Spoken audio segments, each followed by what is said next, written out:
There was once a rich man whose wife lay sick, and when she felt her end drawing near, she called to her only daughter to come near her bed, and said, "Dear child, be pious and good, and God will always take care of you, and I will look down upon you from heaven, and will be with you."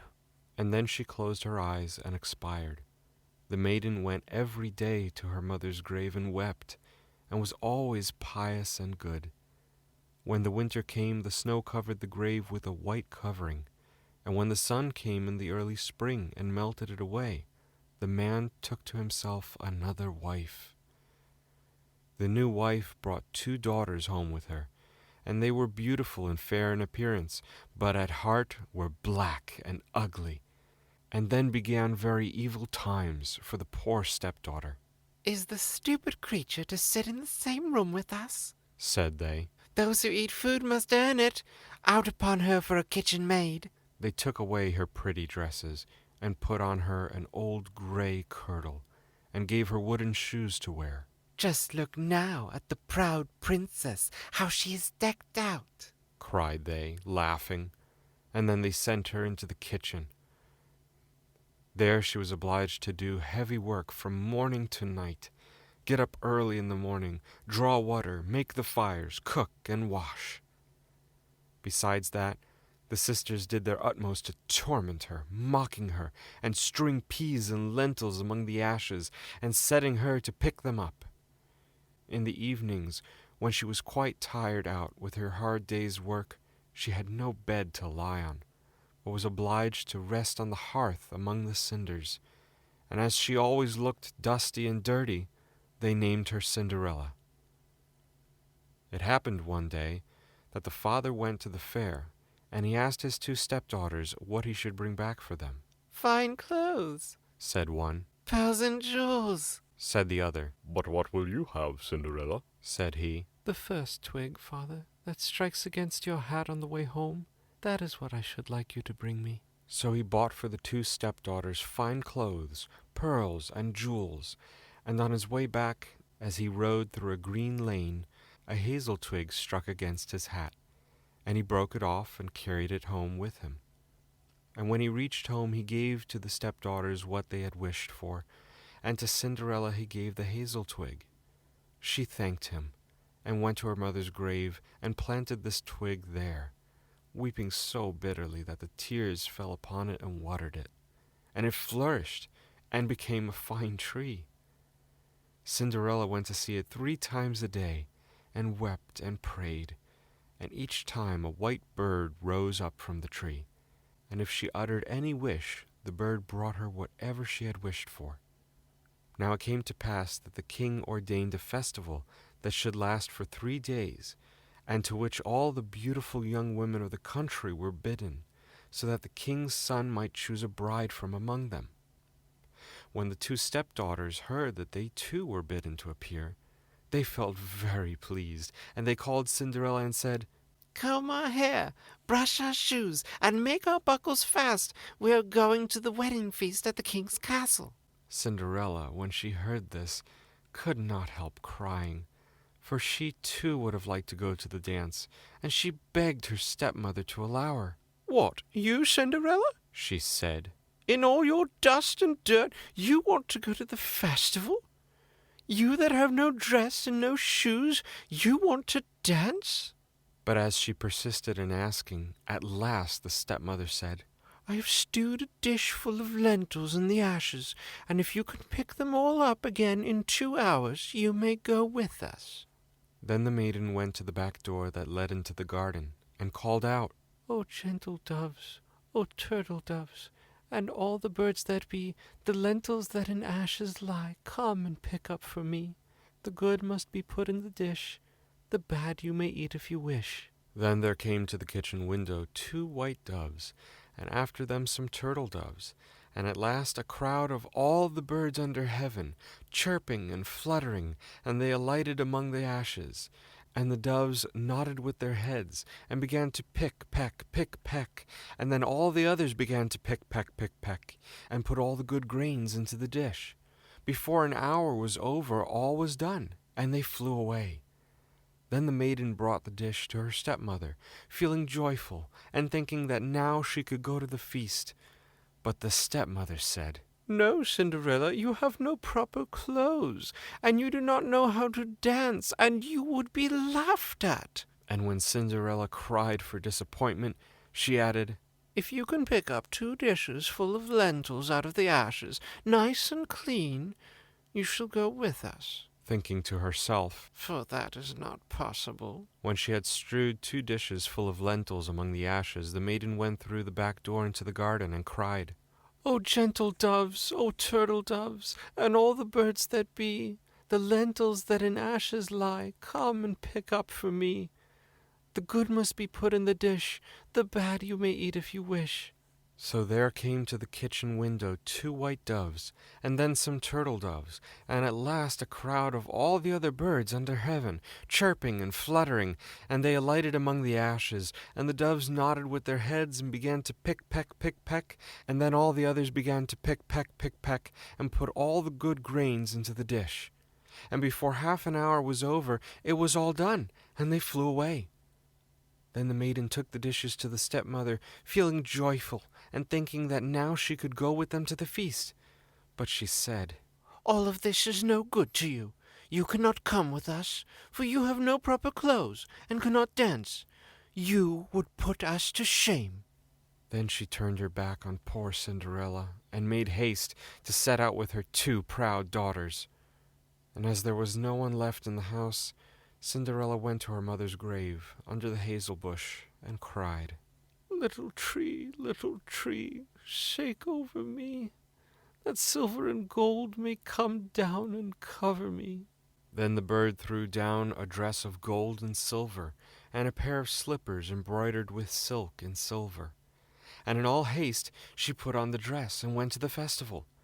But her stepmother and sisters did not know her, and thought she must be a foreign princess. She looked so beautiful in her golden dress. Of Cinderella they never thought at all, and supposed that she was sitting at home, arid picking the lentils out of the ashes. The king's son came to meet her, and took her by the hand and danced with her, and he refused to stand up with anyone else, so that he might not be obliged to let go her hand. And when anyone came to claim it, he answered, "She is my partner." And when the evening came, she wanted to go home. But the prince said he would go with her to take care of her, for he wanted to see where the beautiful maiden lived. But she escaped him and jumped into the pigeon house. Then the prince waited until the father came and told him the strange maiden had jumped into the pigeon house.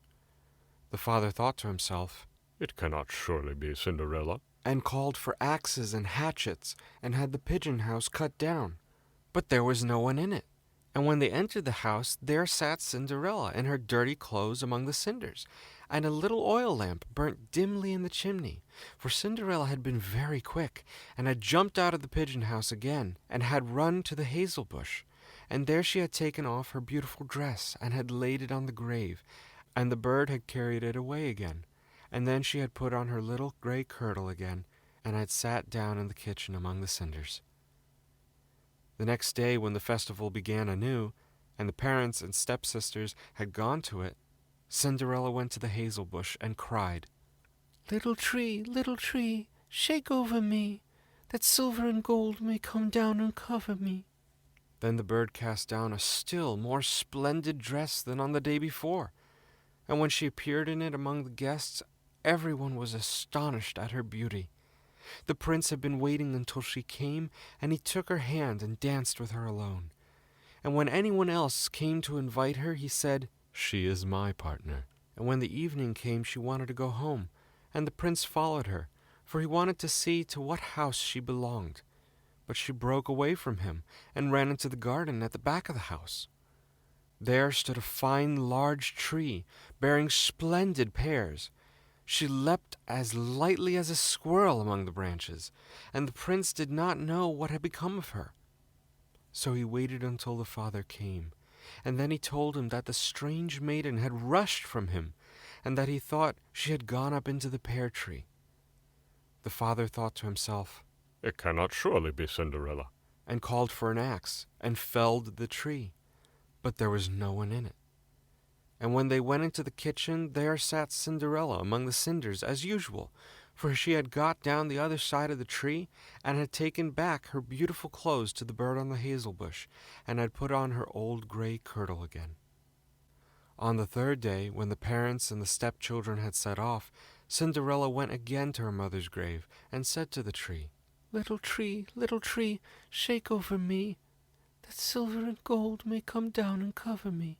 Then the bird cast down a dress, the like of which had never been seen for splendor and brilliancy, and slippers that were of gold. And when she appeared in this dress at the feast, nobody knew what to say for wonderment. The prince danced with her alone, and if anyone else asked her, he answered, She is my partner. And when it was evening, Cinderella wanted to go home, and the prince was about to go with her, when she ran past him so quickly that he could not follow her. But he had laid a plan, and had caused all the steps to be spread with pitch, so that as she rushed down them, the left shoe of the maiden remained sticking in it. The prince picked it up, and saw that it was of gold, and very small and slender. The next morning he went to the father and told him that none should be his bride save the one whose foot the golden shoe fit. Then the two sisters were very glad, because they had pretty feet. The eldest went to her room to try on the shoe, and her mother stood by. But she could not get her great toe into it, for the shoe was too small. Then her mother handed her a knife and said, Cut the toe off, for when you are queen, you will never have to go on foot. So the girl cut her toe off, squeezed her foot into the shoe, concealed the pain, and went down to the prince. Then he took her with him on his horse as his bride, and rode off. They had to pass by the grave, and there sat the two pigeons on the hazel bush, and cried, Urr, urr, there they go, there they go. There is blood on her shoe. The shoe's too small, not the right braid at all. Then the prince looked at her shoe, and saw the blood flowing, and he turned his horse round and took the false bride home again, saying she was not the right one, and that the other sister must try on the shoe. So she went into her room to do so, and got her toes comfortably in, but her heel was too large. Then her mother handed her the knife, saying, Cut a piece off your heel. When you are queen, you will never have to go on foot.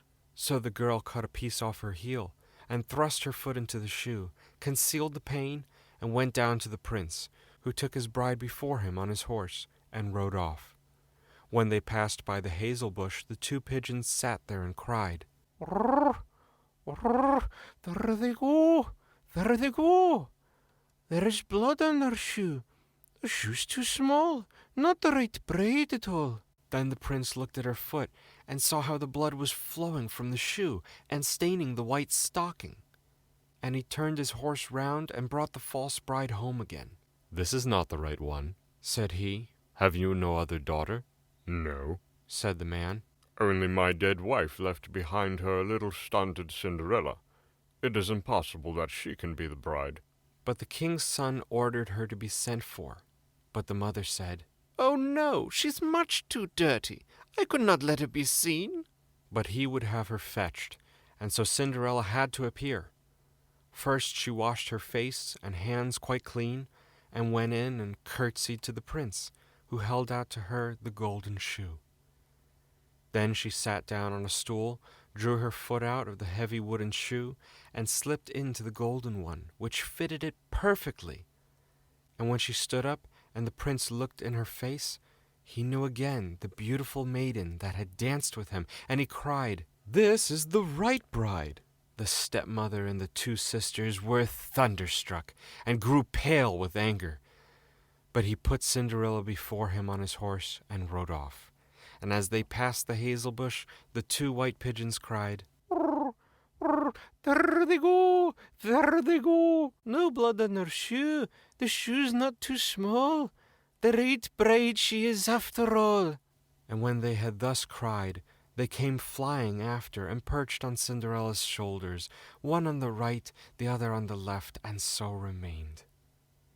And when her wedding with the prince was appointed to be held, the false sisters came, hoping to curry favor, and to take part in the festivities. So as the bridal procession went to the church, the eldest walked on the right side, and the younger on the left. And the pigeons picked out an eye of each of them. And as they returned, the elder was on the left side, and the younger on the right. And the pigeons picked out the other eye of each of them. And so they were condemned to go blind for the rest of their days because of their wickedness and falsehood.